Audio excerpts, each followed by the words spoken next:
Concern this morning after one case of mad cow disease was confirmed right here in California. And this morning we're talking live with Dr. Jyl Rubin, our mobile vet, about the risk to other livestock. Good morning, Dr. Jyl. What kind of concern is there that other animals can contract this? Well, there is concern. Obviously, cows are ruminants. Goat and sheep are also ruminants, so we want to make sure to protect our pets as well. So what precautions should farmers be taking at this point?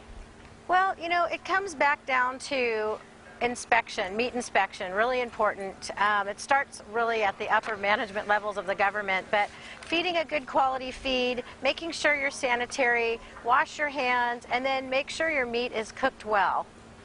All right, and do you think we're going to see a widespread ban in other countries involving the import or export of meat?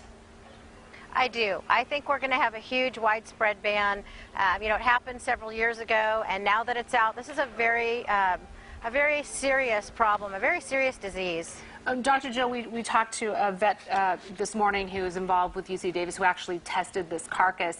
And he said this particular type of this disease was a mutant cell or gene within this particular cow, although it does bring fears up about, you know, other types of this disease. So I think it's going to be hard for people to decipher. Is that what you're saying, and panic maybe over the meat? Right.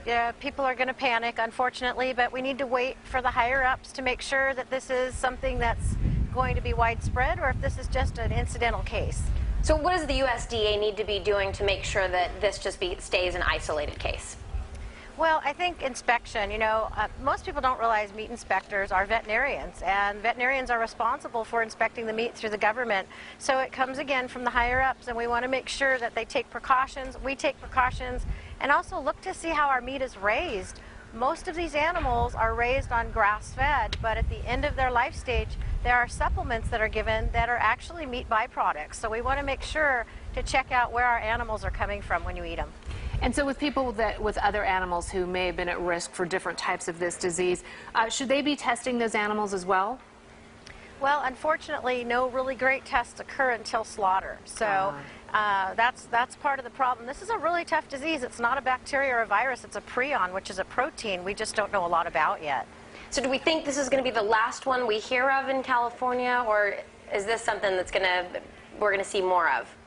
Well, you know, nobody really knows for sure, but I guarantee you the red flags are up and we're looking for it now. All right, and that's the way they caught it in the first place, was by doing these tests. So we'll probably have more of those tests ahead. Thanks so much for joining us, Dr. Jyl.